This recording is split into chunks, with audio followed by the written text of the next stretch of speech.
سلام عرض می‌کنم خدمت همه شما دوستان عزیز.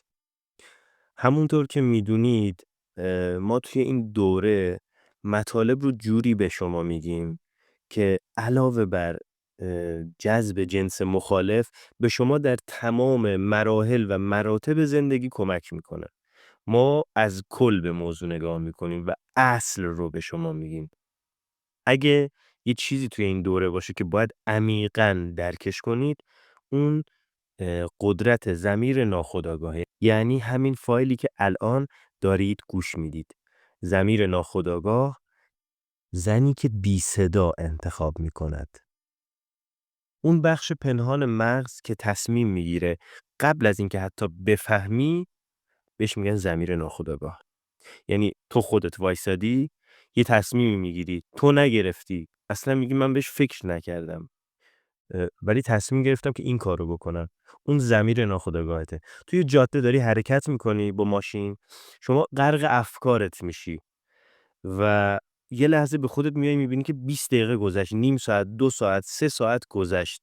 میگی من یادم نمیاد مسیر رو چطوری اومدم. اصلا من کی تصمیم گرفتم که اون پیچو بپیچم، اونجا ترمز کنم، اونجا من تو فکر بودم، یا اصلا داشتم موزیک گوش میدادم، توی دنیای دیگه بودم. اونجا همونجایی که ضمیر ناخودآگاه اون کارها رو کرده و اون بخشی که تصمیم میگیره بدون اینکه شما بدونید، همون بخشیه که زنها باهاش جذب میشن یا دفع میشن، فرار میکنن.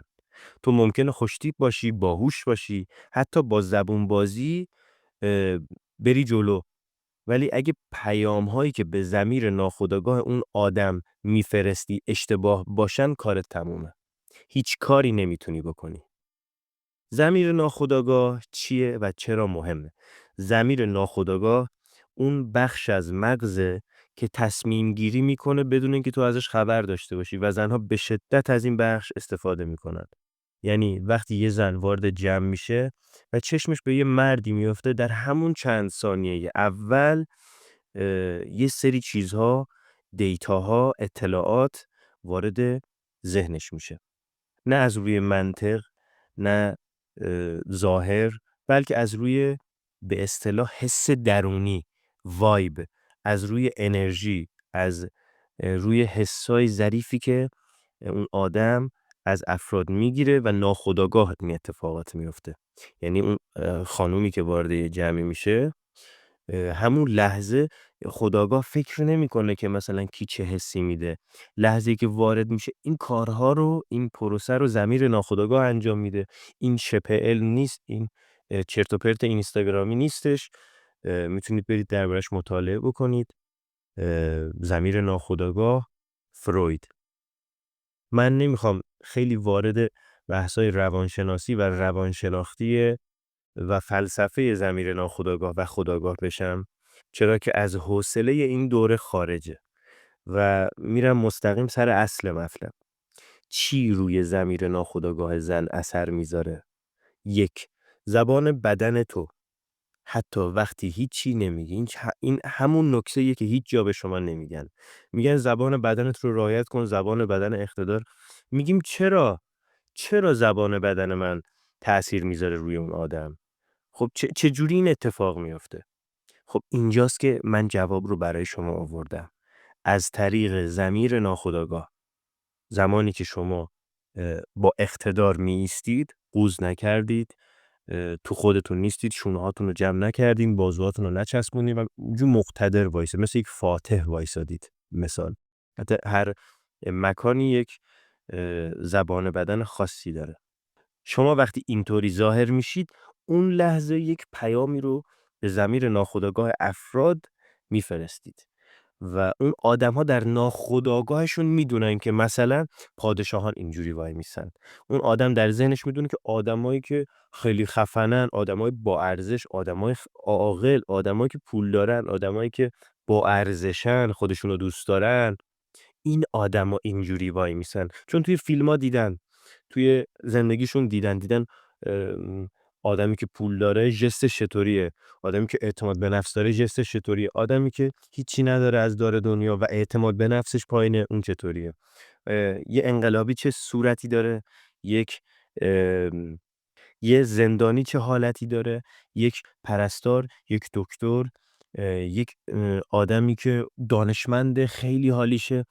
اینا رو مردم دیدن به مرور زمان در طول زندگیشون، از بچگی تا بزرگسالیشون حالتها رو دیدن. ناراحت اینا همه جمع شده در ضمیر ناخودآگاه و ضمیر ناخودآگاه یک انرژی هسته‌ای و ضمیر ناخودآگاه یک اه، نیروگاه بزرگ، و ضمیر ناخودآگاه یک ابر کامپیوتره که با سرعت خیلی زیادی شروع میکنه به تفسیر داده ها و از طرز ایستادن شما، حرکت دست هاتون، طرز نگاه کردنتون، تنفستون، سرعت و تون صداتون یک پیام رو مخابره میکنه.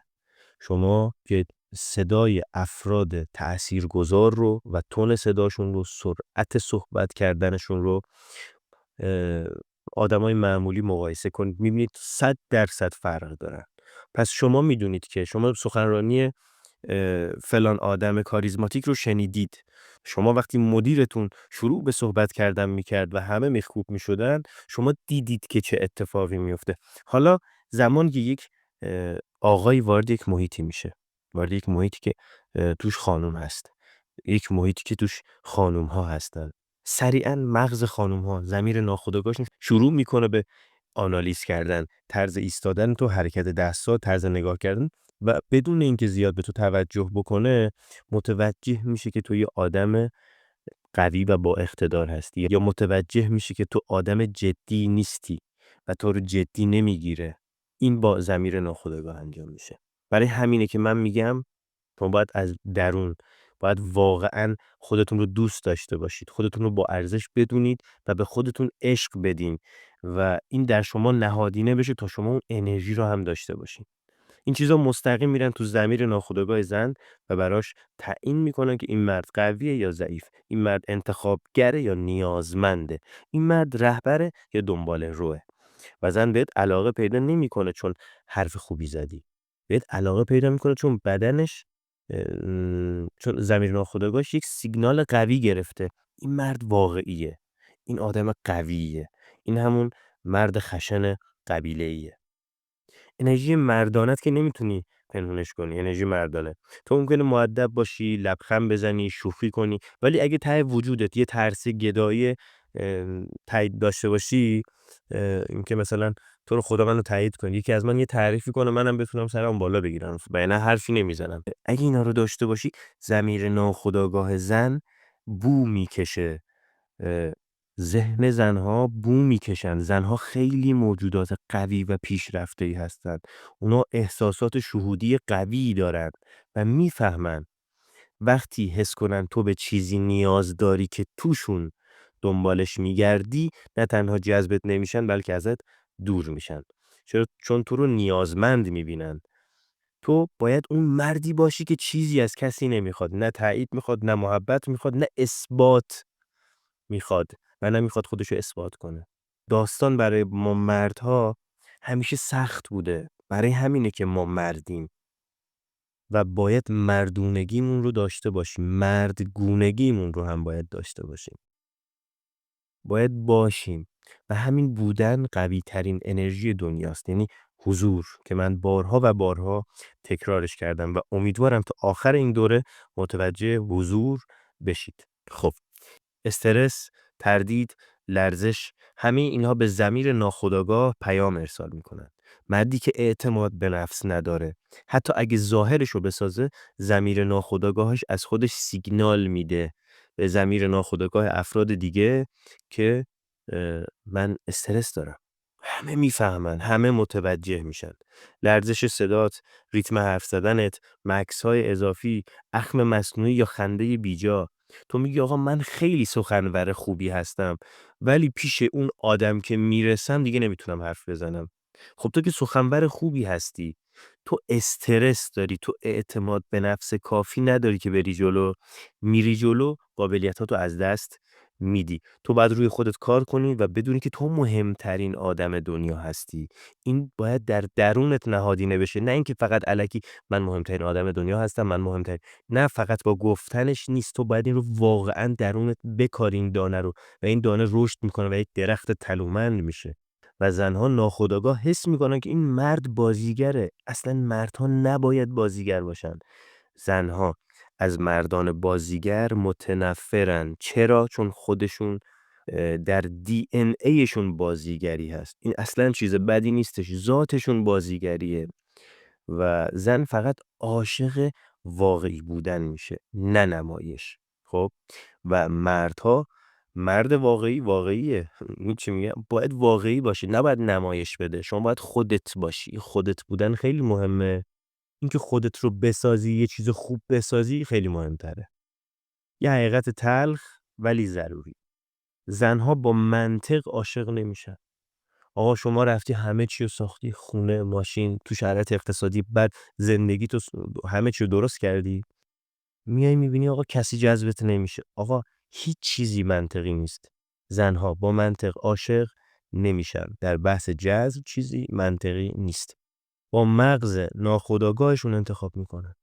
یعنی شما فقط کافیه یاد بگیرید که علاوه بر اینکه قدرت‌ها رو درون خودتون نهادینه کنید، یاد بگیرید که پیامی که میخواید رو به ناخودآگاه اون آدم ارسال کنید. یعنی چی؟ یعنی زنها میگن ما دنبال یه مرد مهربونی.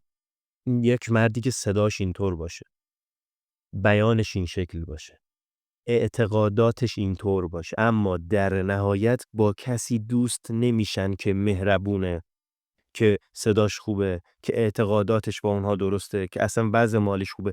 در نهایت به کسی دل میدن که وایب درستی بهشون میده. یعنی همون حس درونی خوبی بهشون میده. همونی که مرز داره، حضور داره، کنترل داره. خب چطور ناخودآگاه زن رو با حضورت درگیر کنی؟